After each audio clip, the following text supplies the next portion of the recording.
Imposible sa iyo ay yung mga salita ay tunay, ito'y pinaspasan ng Panginoon. Hallelujah. Pagpalain niyo po bawat isa sa amin, Panginoon, ano bang pangailangan yung mga anak, Panginoon.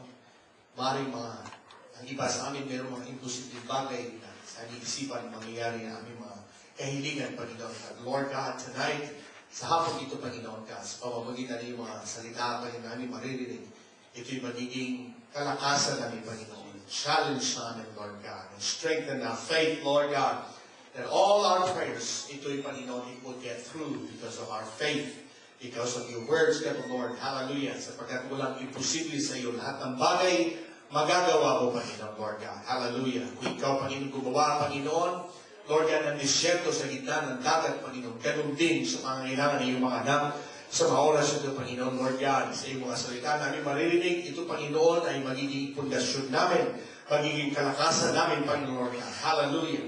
Lord God, I want you to bless, Lord God, and anoint our pastor today, habang kami makikinig iyong mga salita, Panginoon. Use him and bless us all in Jesus' name. Amen. Amen. Dito po kayo po, mga kapatid. Salamat sa Panginoon.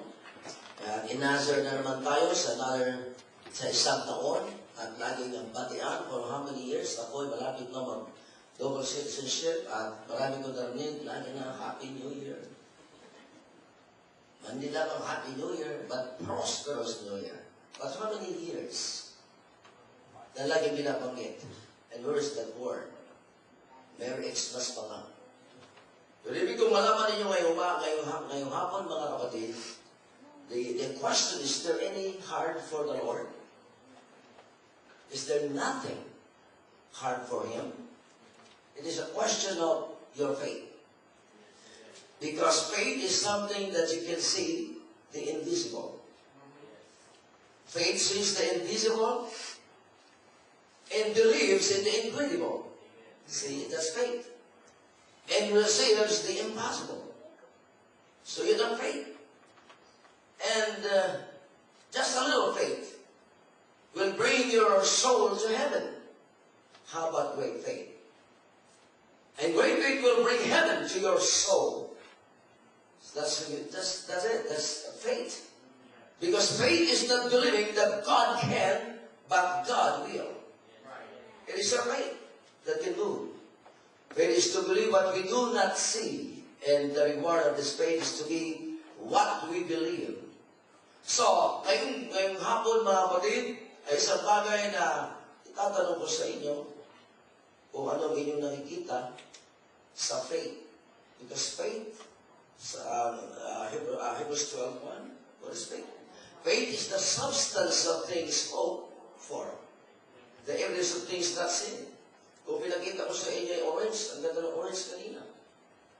But without squeezing it, there's no substance. But you believe there is a substance. But it needs to squeeze it. And that's faith. Because F-A-I-T-H means faith active in trying hours. It is faith active. If there is no trial, there's no trying. Kung wala pong mga pagsubok, kung wala mga bagay na hindi mo tayo magkakaroon ng tunay na pananampalataya. At na-exercise yung equipers niya. Aso daw matulog yan kagabi. Sabi ko, for 28 years ako nagpapastor, parang hindi ko yata alam kung paano mag-preach. Hindi po ibig sabihin yung tagal ng pag-preach. Pero pinakita kanina, to-confirm this, para may confirm yun sa amin, yung i-preach ko ngayon, sarap namin kumain ng almusal.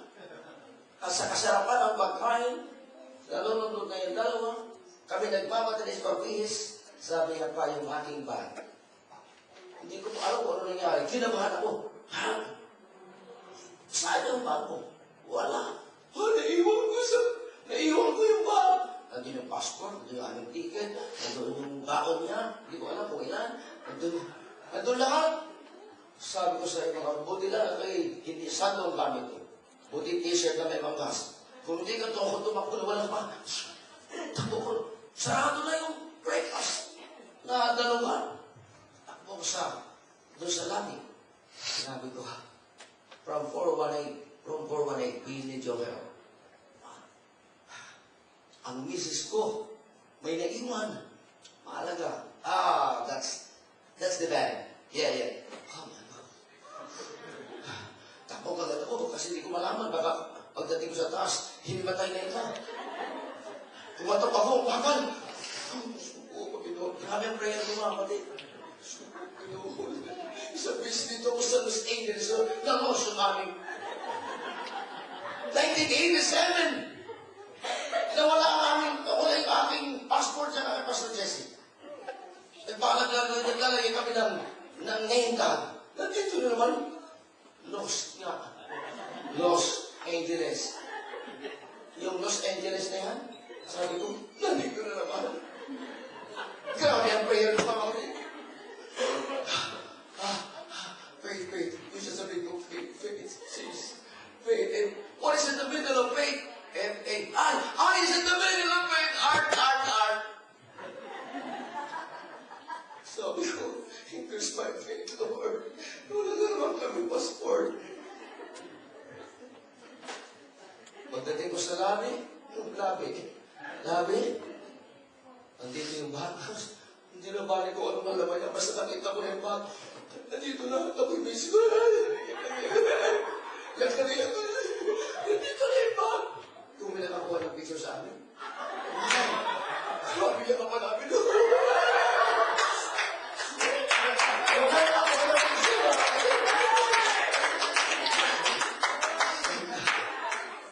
Halos sinatay ni Mrs. ko.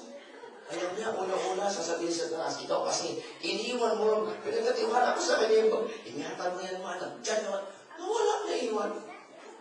So I would like to guidance message tonight. See what God can do with nothing.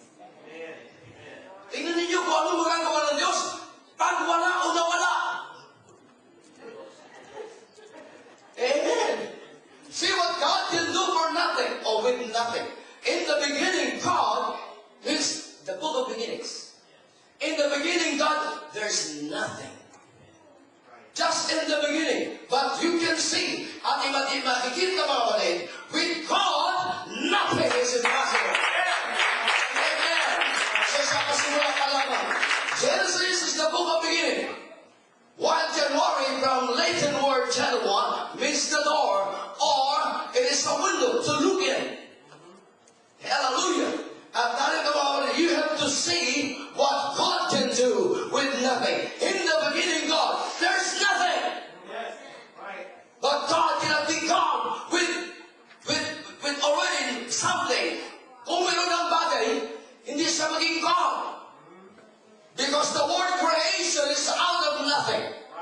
And you have to see what God has done. At nakikita ang mga kapatid, ang mga tala at ang liwanag sa gabi, habang dumagabi, doon lumalabas ang star. Hindi lang magtinaman ng mata ang mata at magkaroon ng huling star.